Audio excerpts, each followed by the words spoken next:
last guy I played against might have been, Larry Bird, someone like that. How good was Michael Bird? Jordan. I don't think people don't look at him and think, they he's said, a white guy, he's slow guy. the chubby white guy. He wore us out, man. Because he just, this muscle here, the one between his ears, that was his best, because he made the 3-pointers and he had assists and rebounded, steals.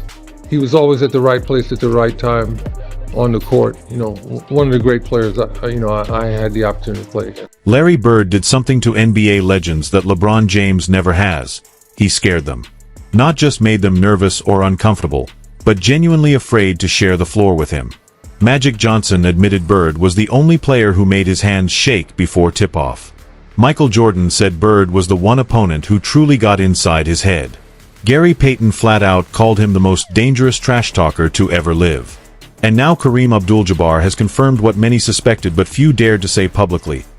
Bird reached a level of greatness that even LeBron, with all his records, accolades, and championships, hasn't fully matched. Coming from a man who battled Bird directly and then watched LeBron's entire career unfold from day one, that opinion carries rare authority. What makes Kareem's stance so compelling is that he isn't an old legend clinging to the past. He respects LeBron deeply, his longevity, leadership, discipline, and consistency. But when Kareem explains what separates Bird from LeBron, he doesn't talk about numbers or trophies. He talks about the psychology of competition and Bird's unique ability to bend the emotional atmosphere of the game. Bird didn't just dominate his era, he intimidated it. And Kareem believes there's a profound difference between being the best player on the court and being the one every opponent fears. One makes you great. The other makes you unforgettable. Kareem's viewpoint is unique because few people alive have seen the game from as many angles. He battled Wilt Chamberlain in the 1970s, took on Bird and Magic Johnson throughout the 1980s, and later became a coach and analyst just as LeBron entered the league in 2003. He has witnessed basketball evolve across 5 decades. So when he says Bird accomplished something LeBron hasn't, it isn't nostalgia, it's experience speaking. Kareem saw Bird's psychological warfare firsthand. He remembers how arenas shifted the moment Bird walked in. Teams didn't just prepare for him, they built their entire game plan around containing him, as if he were an entire offense by himself.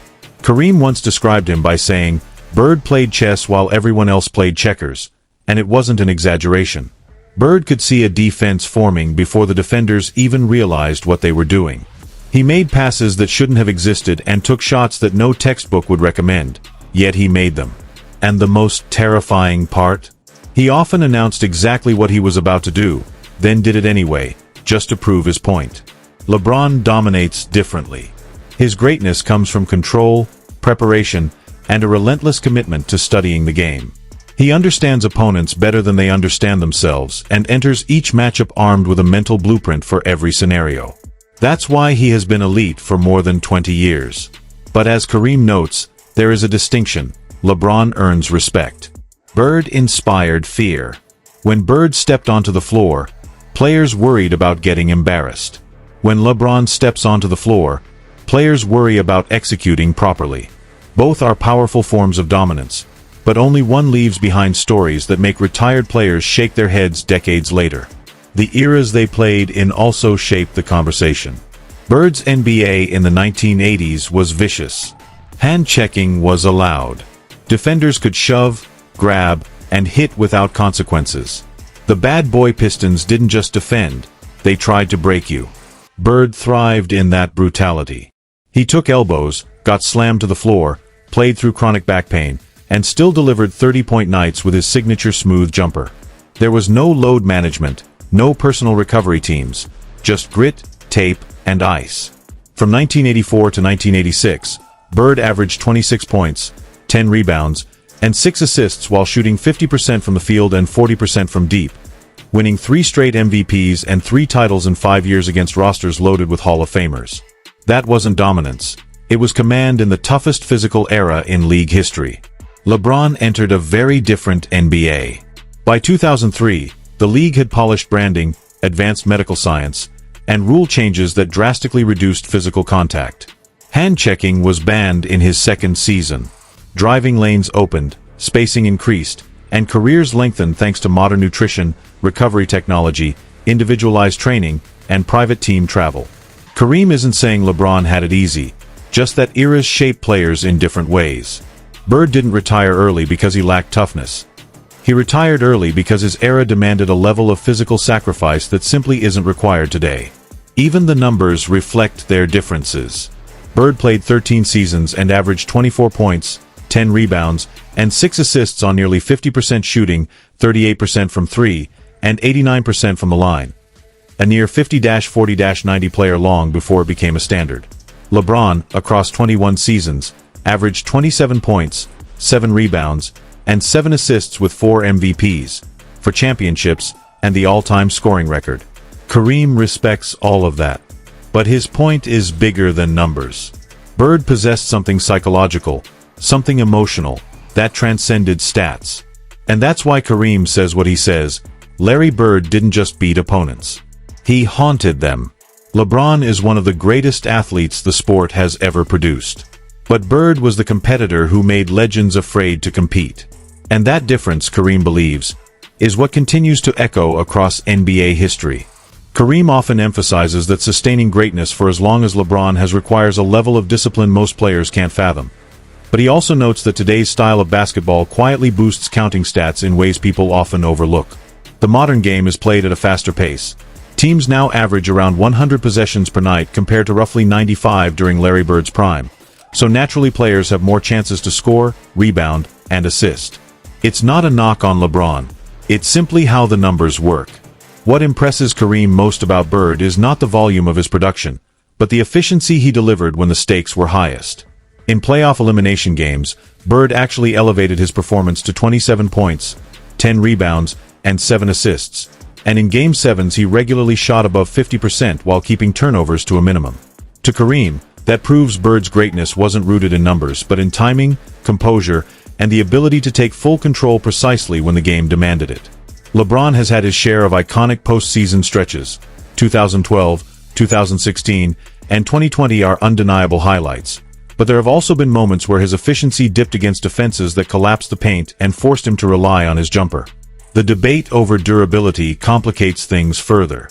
Bird's career ended at 35 because of debilitating back issues, while LeBron is still an all-star at 40.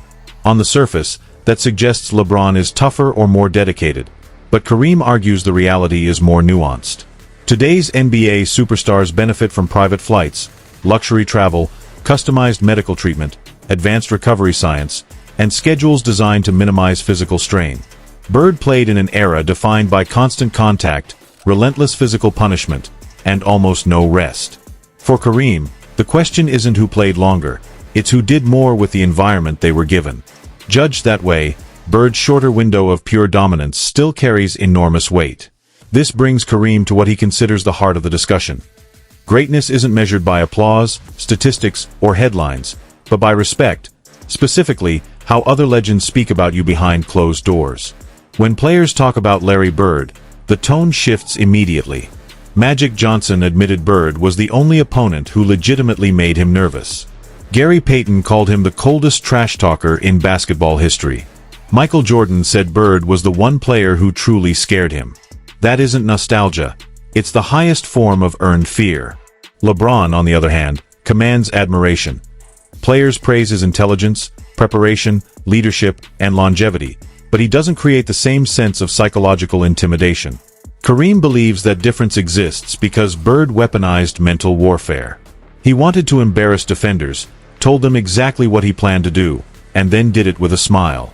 LeBron dominates through precision, structure, and mastery of detail.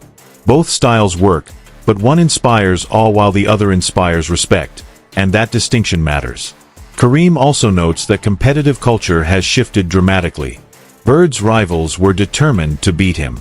With LeBron, many stars chose to join him. In Bird's era, pride came first. In LeBron's era, championships became the priority, so teaming up on super teams became normal. Neither approach is right or wrong, but they reflect different basketball values. There's also the emotional connection between a player and a city. Bird wasn't just a Celtic, he was Boston itself, embodying the city's grit and blue-collar mindset, and he never considered leaving. LeBron's journey from Cleveland to Miami to Los Angeles reflects a modern superstar's freedom to reinvent himself. Kareem respects both paths, but he acknowledges that Bird never needed a new environment to define or enhance his legacy. Ultimately, Kareem views basketball as a reflection of character. Bird represented the old guard: no theatrics, no drama, no agenda beyond winning. LeBron represents the modern era: global brand, social activist, consummate professional. Kareem admires both, but he believes the essence of competition has changed. Bird carved his greatness out of discomfort, playing through injuries that would sideline today's stars, logging heavy minutes despite chronic pain and nerve issues. LeBron's greatness is built on planning, recovery, and elite self-maintenance, allowing him to stay dominant for 2 decades. One conquered time through sheer force of will, the other outlasted time through science and preparation. Both are remarkable, but Bird's sacrifice resonates more deeply with Kareem. To Kareem, true legends reshape the game itself. Bird through anticipation, instincts, and unmatched court IQ. LeBron through power, adaptability, and longevity. But the emotional difference lingers.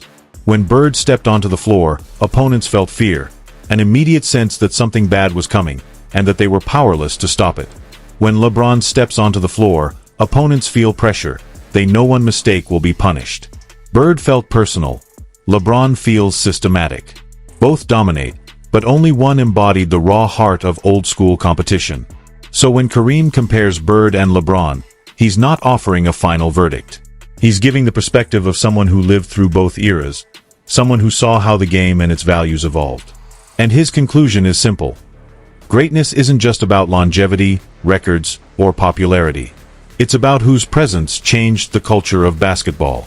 Larry Bird did that without modern science, comfort, or protection, using mental warfare, clutch brilliance, and an unbreakable will to win.